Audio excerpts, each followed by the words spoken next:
What is up, everyone? Kara Corey here, back in my kitchen. It's almost May and it is still winter in New York. I can't get over it. Your girl got a little sick, and so I am in the mood to make myself some cookies, because if it's gonna be doom and gloom out there, then I just want to wear some sweatpants and eat some cookies on the couch. Feel me? So what I'm gonna do is make a very basic oatmeal chocolate chip cookie that's gonna be fairly simple ingredients. We're not gonna throw too much junk in there, but we are gonna obviously add some protein to it.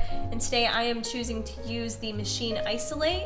This is in vanilla ice cream. You could use any other flavor. I prefer like vanilla type protein powders when it comes to doing these cookies. So if you have like birthday cake or something like that, that would probably taste really good as well in these oatmeal cookies.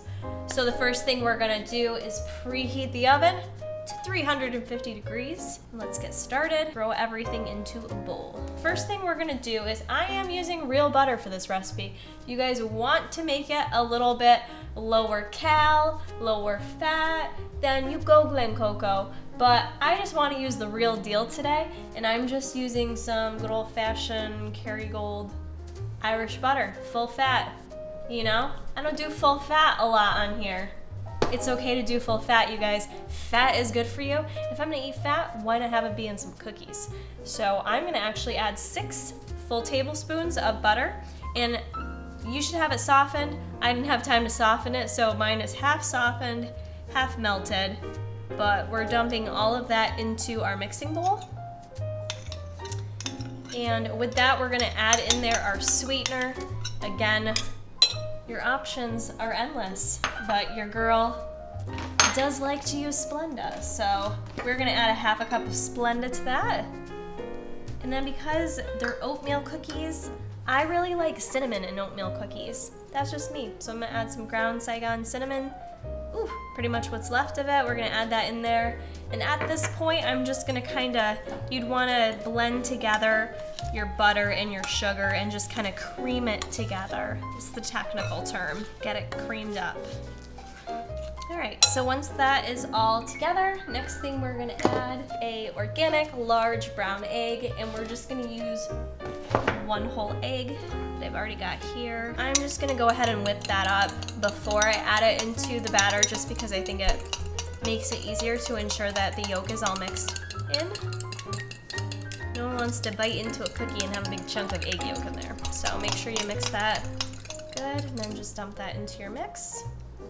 Next, we are going to add the oats, because these are oatmeal cookies. I am just doing regular 1-minute quick oats, and I am adding 1 3/4 cup. For protein powder, I already mentioned I'm using the Machine ISO and vanilla ice cream. I measured out 1/4 of a cup of that, and that's gonna go in there. And then we are also going to add some baking soda, which I already have measured out 1 full teaspoon of baking soda. Just a little pinch of salt. That's going on in there. And optional chocolate chips. These are oatmeal chocolate chip cookies, but you could do them plain if you want. I have measured out in here just 2 tablespoons of the mini semi-sweet morsels. That is everything. At this point, we're gonna go ahead and mix it all up. Just make sure you get the batter all mixed in, and then we're gonna take our cookie sheet. I take a cookie sheet with some parchment paper, wax paper on it, and give it a little spray with non-stick cooking spray. For the cookies, just to keep them uniform size, I always use a spoon or a tablespoon and just measure it out that way. And you can flatten these out, or you can roll them into a little ball, which is what I'm gonna do, and then set that on your cookie sheet. All right, guys, once you've got your cookies on the pan, mine made about 20, but it's gonna vary based on the size of the cookie that you wanna make.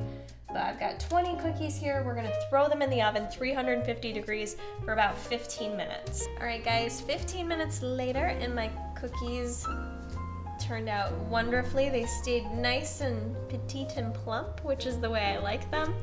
So you can see they're kind of like a smaller, just couple bite style cookie, which is perfect for me.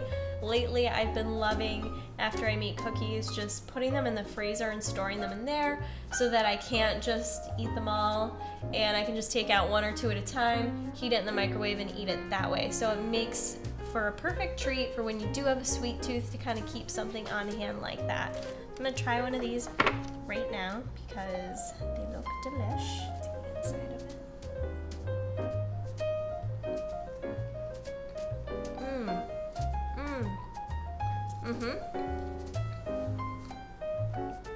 So much yes.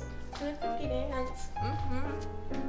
These cookies got like a light crisp on the outside, like nothing crunchy, because I'm not a crunchy cookie fan. Then they stayed nice and soft and delicious on the inside. This is the perfect cookie. I have just handed you the recipe for the most perfect cookies. You guys need to make these. I know you're gonna like them. If you do, always go ahead and tag me on the Instagrams. I tend to share when people tag me and stuff. So I tag you back, I get you some followers. Tag me on the Instagram. Make sure you also go to tigerfitness.com. Keep up on your gains. Get some machine ISO. The vanilla ice cream is my fave in the machine ISO. tigerfitness.com, link in the description box. Check you later. See you guys next week.